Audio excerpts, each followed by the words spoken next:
आज की इस मूवी की कहानी से आपको समझ आएगा कि अध्यात्म और साइंस की दुनिया का वैसे तो कोई ताल्लुक नहीं होता, लेकिन कुछ चीजें ऐसी होती हैं जिन्हें साइंस भी आज तक नहीं समझ पाया है। इस मूवी की कहानी भी कुछ ऐसे ही टॉपिक पर बेस्ड है।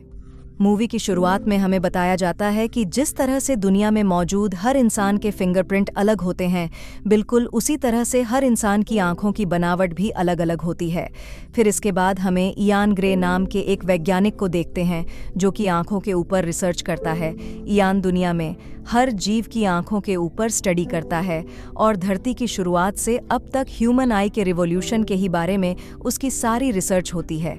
लेकिन एक लड़की की आंखों से उसकी पूरी जिंदगी बदल जाती है और जो वैज्ञानिक कभी भगवान को नहीं मानता था, वो भी आखिरकार भगवान की बनाई अद्भुत रचना के आगे घुटने टेक देता है। कहानी की शुरुआत वर्तमान समय से 8 साल पहले होती है, जब इयान 26 साल का था और वह एक पीएचडी स्टूडेंट था। इयान एक पार्टी में होता है जहां वो काफी बोर होने लगता है, तो वह मूड को फ्रेश करने के लिए ऊपर छत में आ जाता है। छत में उसे एक लड़की दिखाई पड़ती है जिसने कि अपने पूरे फेस में मास्क पहना हुआ है। इयान उससे बातें करने लगता है और वह लड़की उसे बताती है कि यहाँ पर वह चांद को देखने आई थी, जो कि आज काफी खूबसूरत लग रहा है। इयान उसके चेहरे को तो नहीं देख पाता था, लेकिन उस लड़की की आंखें उसे काफी अट्रैक्ट करती हैं, इसलिए वह उस लड़की से उसके आंखों की पिक्चर लेने की इजाजत मांगता है, जिसके लिए वह लड़की मान भी जाती है। इयान उसकी आंखों की फोटो क्लिक करता है और फिर वह लड़की यहाँ से नीचे पार्टी में आ जाती है। इयान भी उसके पीछे पीछे पार्टी में आ जाता है और ये दोनों वॉशरूम में इंटीमेट हो जाते हैं। वो लड़की अब यहाँ से निकल जाती है कि तभी इयान को होश आता है कि उसे ना तो उसका नाम पता है और ना ही एड्रेस। इसके बाद हमें इयान की लैब दिखाई जाती है जहाँ पर वो और उसकी टीम एक चूहे की आंखों पर एक्सपेरिमेंट कर रहे होते हैं। यहाँ हमें कैनी को दिखाया जाता है जो कि एक डेटा एनालिस्ट है, और साथ ही कैरन को भी दिखाया जाता है जिसने कि आज इस लैब में फ्रेशर ज्वाइन किया है। इयान कैरन को बताता है कि चूहे हमेशा कलर ब्लाइंड होते हैं और उनको रेड कलर बिल्कुल भी नज़र नहीं आता, तो अपने एक्सपेरिमेंट से वो उस चूहे की कलर ब्लाइंडनेस को दूर करेंगे। इयान फोटोपिगमेंट प्रोटीन उस चूहे में इंजेक्ट करता है, जिसके बाद वह देखते हैं कि उस चूहे की आंख एनिमेटेड वीडियो में रेड कलर को भी ट्रैक कर पा रही थी। मतलब अब वो माउस बिल्कुल भी कलर ब्लाइंड नहीं रहता। इससे कैरन यहाँ पे इयान से काफ़ी इम्प्रेस हो जाती है। इयान बताता है कि उसके अंदाजे से आज एक इंसान की आंख में 12 वर्किंग पार्ट्स होते हैं, जबकि एक समय पर इंसान की आंख में सिर्फ एक ही वर्किंग पार्ट हुआ करता था। लेकिन इवोल्यूशन के चलते यह वर्किंग पार्ट बढ़ते गए और आज ह्यूमन आई को समझना काफ़ी मुश्किल हो गया है। इयान ने कई जानवरों की आंखों पर रिसर्च करी है, लेकिन ह्यूमन आई सबसे ज़्यादा कॉम्प्लेक्शन होती है। कैरन यहाँ पे इयान को बताती है कि क्यों ना वह बिल्कुल ज़ीरो से इसकी शुरुआत करे। जब ह्यूमन आई में एक भी वर्किंग पार्ट नहीं रहा होगा, तभी जाकर वो ह्यूमन आई के ओरिजिन को समझ पाएंगे। लेकिन अब ह्यूमन आई म्यूटेड होकर बहुत ज़्यादा इवॉल्व कर गई है, तो अब उन्हें किसी ऐसे ऑर्गेनिस्ट को पकड़ना होगा जिसकी अभी आंखें बिल्कुल नहीं होती। इयान बताता है कि जिस भी ऑर्गेनिज्म में आंखें नहीं होती हैं, उनमें पैक्सिक जीन भी नहीं होता, जिससे अगर वो उस ऑर्गेनिज्म को आंखें भी दे दे तो उसकी आने वाली जनरेशन बिल्कुल बिना आंखों के ही पैदा होगी। यहाँ पैक्सिक जीन के बारे में बस आप इतना जान लीजिए, पैक्सिक जीन वही जीन है जिसकी वजह से आप इस वीडियो को अभी देख पा रहे हो, क्योंकि पैक्सिक जीन का आपकी आंखों के निर्माण में बहुत बड़ा योगदान होता है। अब रात के समय इयान जब कैनी के साथ बैठा होता है, तो वो उसे भी उस रात पार्टी वाली लड़की के बारे में बताता है जिसकी उसने तब फोटो भी क्लिक करी थी, और उस लड़की की आंखें आज तक इयान द्वारा रिसर्च की गई आंखों में से सबसे यूनिक होती है। वो अपने कैमरे में रोज उन्हीं आंखों को देखते रहता है। इयान उस लड़के से दोबारा मिलना चाहता है, लेकिन ना तो उसे उसका नाम पता है और ना ही उसका एड्रेस। अगले दिन वो सुबह शॉप से कुछ सामान लेता है और जब वो बाहर खड़ा होता है तो हर जगह उसे 11 लिखा हुआ नजर आता है, जैसे कि उसके सामान का बिल 11 होता है। टाइम भी 11 और 11 सेकंड हो रहा था, और साथ ही साथ आज की डेट भी 11 थी, मंथ भी 11 था। तो वह इसे यूनिवर्स का साइन मानकर वह इसी टाइम आने वाली एक बस में चढ़ जाता है। उसे कुछ भी नहीं पता कि उसे आखिर जाना कहाँ है। तभी कुछ देर बाद बस में एक डॉग उसके ऊपर भौंकना शुरू कर देता है और इयान यह सारा समझ वो वहीं पर उतर जाता है। उतरते साथ ही वह अपने सामने एक बिलबोर्ड को देखता है। इयान देखते ही यह समझ जाता है कि यह उसी लड़की की आंखें जो कि उसे उस रात पार्टी में मिली थीं। वह जल्दी से लैब में आकर उस बिलबोर्ड पर लगे ऐड को सर्च करता है और अब उसे पता लगता है कि उस लड़की का नाम सोफी है। किसी तरह से वह सोफी का एड्रेस भी निकाल लेता है। एक दिन इयान जब ट्रेन में होता है कि तभी वह देखता है कि उस डिब्बे में सोफी भी बैठी हुई है। वो सोफी के पास जाता है लेकिन सोफी अगले ही स्टेशन पे उतर जाती है। इयान भी उसके पीछे पीछे ट्रेन से उतर जाता है और वह सोफी का पीछा करने लगता है। सोफी भी उसे पहचान जाती है और वो उसे किस कर लेती है। यह दोनों एक पास के रेस्टोरेंट में जाते हैं जहाँ पर एक दूसरे को जानने की कोशिश करते हैं। इयान सोफी को कहता है कि उसने पहली ही मुलाकात में उसे किस कर लिया था, जो कि एक काफ़ी अजीब बात है। तो फिर यहाँ पे सोफी उसे बताती है कि उसने इयान को देखकर ऐसा लगा था कि जैसे वो उसे पिछले जन्म से जानती हो, इसीलिए उन सब के बीच वह सब हो गया था। इयान सोफी के इस बात पर कहता है कि वह एक साइंटिस्ट है और वह पुनर्जन्म जैसी किसी भी कहानी पर विश्वास नहीं करता। अब सोफी बताती है कि वह अर्जेंटीना में पैदा हुई थी, लेकिन बचपन में वह अपनी दादी के साथ फ्रांस आ गई थी। इयान उसे उसके माता पिता के बारे में पूछता है, लेकिन सोफी उसकी इस बात को टाल देती है। इयान भी उसे अपने बारे में बताता है कि वह एक साइंटिस्ट है जो कि आंखों के ऊपर रिसर्च करता है और सोफी की आंखें आज तक जितनी भी आंखें उसने रिसर्च करी है उन सब में यूनिक होती है और सोफी की जितनी प्यारी आंखें उसने आज तक नहीं देखीं। इयान उसे बताता है कि दुनिया कहती है कि हमारी आंखें हमारी आत्मा का रास्ता है और यह भगवान की सबसे जटिल और इम्पॉर्टेंट क्रिएशन होती है, लेकिन वह नॉन सीइंग ऑर्गेनिज्म को आंखें देखकर इस धारणा को मिटा देगा, क्योंकि इयान के विचार से भगवान और कुछ नहीं बल्कि हमारे ही दिमाग की क्रिएशन है। इसके बाद इयान सोफी को अपने घर लाता है और यह दोनों फिजिकल हो जाते हैं। इसी दिन शाम को जब ये दोनों घूम रहे होते हैं तो उन्हें एक सफ़ेद मोर नज़र आ जाता है, जिसको देख सोफी कहती है कि इंडियन माइथोलॉजी में सफ़ेद मोर आत्मा का प्रतीक होता है, लेकिन इयान कहता है कि ऐसा कुछ भी नहीं होता, बल्कि उसमें मेलानिन और पिगमेंट की कमी होती है, जिसकी वजह से उसका रंग सफ़ेद हो जाता है। इयान भगवान को बिल्कुल भी नहीं मानता, लेकिन सोफी भगवान में बहुत विश्वास रखती है। लेकिन विषम परिस्थितियों में ये दोनों अब रिलेशनशिप में आ जाते हैं। एक दिन सोफी सीरियस होकर इयान से कहती है कि उसकी जब मौत हो जाएगी तो सनातन धर्म के जैसे उसकी बॉडी को जला दे, क्योंकि उसे एक ताबूत के अंदर बंद रहना नहीं पसंद है। जिस पे इयान भी मजाक में उसे बताता है कि फ्यूचर में एडवांस टेक्नोलॉजी अगर आएगी तो वो उसे ताबूत से निकालकर फिर से जीवित कर सकता है, लेकिन सोफी इसके लिए मना करती है और उसे प्रॉमिस करने को कहती है कि वो उसकी बॉडी को जला देगा और सोफी अपने अगले जन्म में फिर से उसका इंतजार करेगी। इयान अब सोफी के घर में शिफ्ट हो जाता है। सोफी उसे एक दीवार पर लगी एक तस्वीर को दिखाती है जो कि स्पिरिट वर्ल्ड का प्रतीक होती है। सोफी उसे बताती है कि यह तस्वीर जब बनाई गई थी तो तब विचित्र तरह से उसकी आंखें चमक उठी थीं और आज तक उसकी आंखें बिल्कुल रियलिस्टिक लगती हैं, लेकिन इयान ये देख के बिल्कुल शॉक नहीं होता। तब इयान बोलता है कि इसे आज के समय में कोई भी फोटोशॉप से बना लेगा। यहाँ हम सोफी के घर पर एक भगवान श्री गणेश जी की मूर्ति भी देख सकते हैं, जिससे हमें पता लगता है कि सोफी इंडियन मैथोलॉजी से काफ़ी जुड़ी हुई थी। जहाँ एक साइड सोफी भगवान पे भरोसा करती हैं, वही दूसरी साइड इयान भगवान को बिल्कुल नहीं मानता। इसी रात इयान सोफी को शादी के लिए प्रपोज करता है। नेक्स्ट डे ये मैरिज कोर्ट पहुंचते हैं, लेकिन यहाँ आके इन्हें पता लगता है कि शादी के 24 घंटे पहले इन्हें रजिस्ट्रेशन करवाना पड़ता होए, तभी ये लोग शादी कर सकते हैं। लेकिन सोफी कहती कि भले ही आज उनकी शादी नहीं हो पाई, लेकिन हमारी आत्माएं एक दूसरे के बंधन में हमेशा के लिए बन चुकी हैं। इसी पल इयान को लैब असिस्टेंट कैरन का उसे कॉल आता है, जो कि उसे खुशखबरी देती है कि उसने एक ऐसी प्रजाति के केचुए ढूंढ निकाले जिनकी बिल्कुल भी आंखें नहीं है, लेकिन उनमें पैक्सिक जीन भी मौजूद है। इयान ऐसा सुनते ही खुशी के मारे झूम उठता है, क्योंकि पैक्सिक जीन की मदद से वो ऑर्गेनिज्म को आंखें दे सकते हैं। इयान पूरी दुनिया को यह बताना चाहता है कि आंखें कोई भगवान की रचना नहीं होती, बल्कि मानव शरीर के विकास का महज एक पार्ट होता है। इयान सोफी को लेकर अपने लैब में आ जाता है और सोफी की मुलाकात वो कैरन से करवाता है। इयान और कैरन अपने इस एक्सपेरिमेंट को लेकर काफी खुश होते हैं, लेकिन सोफी लैब में पड़े जानवरों को देख केर दुखी हो जाती है। सोफी इयान को बताती है कि वो प्रकृति की बनाई चीजों के साथ खिलवाड़ नहीं कर सकता, क्योंकि उस ईश्वर ने हर एक चीज को एक खास मकसद के लिए बनाया हुआ है। लेकिन इयान उसे समझाता है कि वो उन जीवों को मार नहीं रहे हैं, वो तो बस उनके ऊपर एक्सपेरिमेंट कर रहे हैं, और वो उस विचित्र प्रजाति के केचुए को आंखें देने का काम शुरू करेंगे। लेकिन सोफी फिर भी इयान से नाराज रहती है।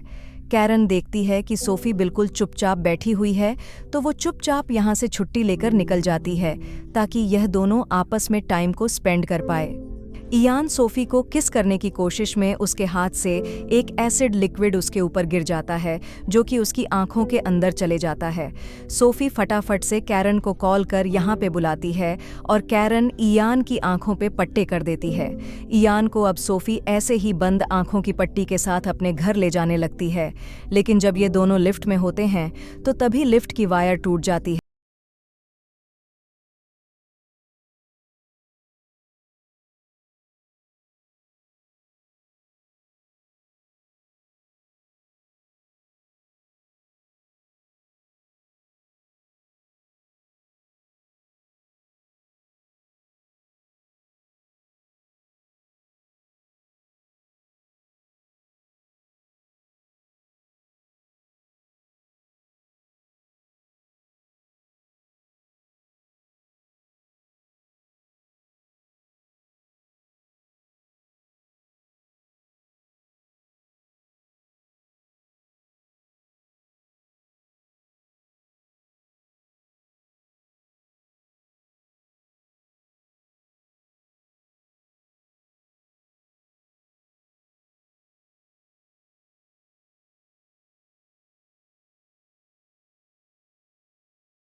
Scan registration Paul Edgar dairy के नाम पे आता है। डॉक्टर ये देख शॉक हो जाते हैं, लेकिन उनको लगता है कि शायद से सिस्टम में कोई ग्लिच आ गया है, इसीलिए वह तो टोबियास की आंखों का आइरिस स्कैन उसी पर रजिस्टर कर देते हैं। अब कुछ महीनों बाद हमें दिखाया जाता है कि इयान को डॉक्टर सिमंस का कॉल आता है, जो कि उसे बताती है कि वह उसके बच्चे का एक टेस्ट लेना चाहते हैं, जिसके लिए उन्हें एक बार अपने बच्चे को लेकर हॉस्पिटल आना पड़ेगा। इयान और कैरन बच्चे को लेकर हॉस्पिटल जाते हैं और डॉक्टर तो टोबियास का एक सिंपल सा टेस्ट लेती है, जिसमें टोबियास को उसके आगे स्क्रीन पर रैंडम फोटोग्राफ्स दिखाए जाते हैं, जिसमें डेयरी फार्म, डॉग, वुमेन और भी कई सारी पिक्चर टोबियास को दिखाई जाती है। लेकिन हैरानी तब होती है जब एक डॉग की पिक्चर को देख टोबियास हंसने लग जाता है, तो वहीं एक औरत की फोटो को देख वह रोना शुरू कर देता है। अब इयान पॉल एडगर डेरी का पता निकालता है, जो आदमी तब टोबियास के आइरिस स्कैन के रजिस्ट्रेशन में शो हो रहा था। इयान उस एड्रेस पे जाता है और वह वहां पर वही डॉग दिखता है जिसको देख तब टोबियास ने हंसना शुरू किया था। इयान को वहां पर पॉल एडगर डेरी की बेटी मिलती है, जो कि उसे बताती है कि उसके पिता बहुत पहले ही दुनिया को अलविदा कह चुके हैं। इयान को वहां पर पॉल एडगर की वाइफ भी दिखाई पड़ जाती है, जिसकी पिक्चर को देख तब तो टोबियास ने रोना शुरू कर दिया था। इयान का दिमाग पूरी तरह हिल जाता है कि आखिर यह कैसे हो सकता है।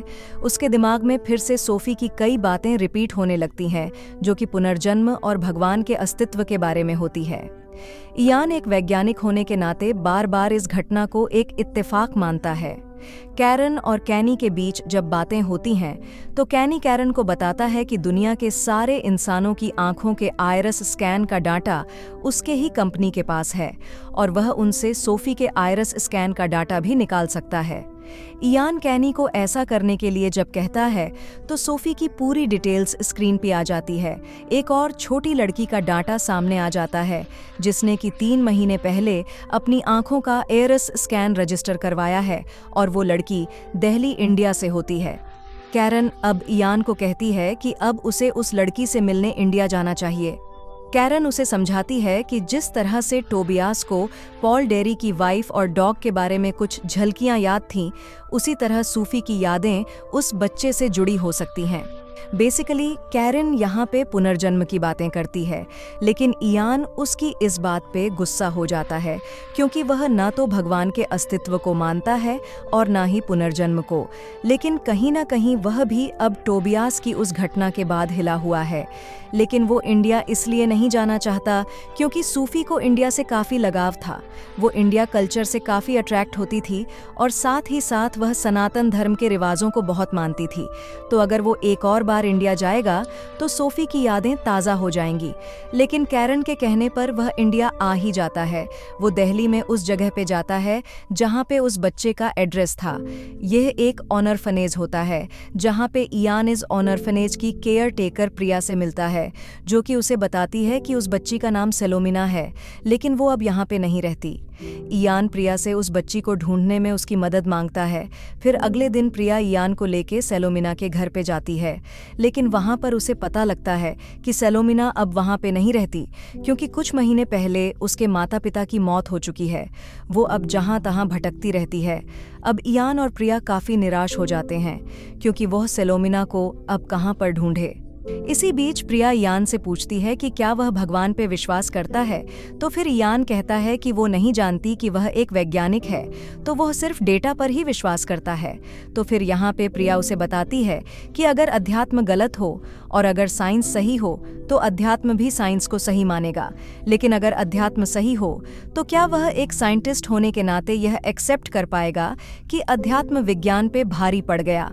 इयान के पास प्रिया के इस बात का कोई भी जवाब नहीं होता और वह बिल्कुल साइलेंट हो जाता है।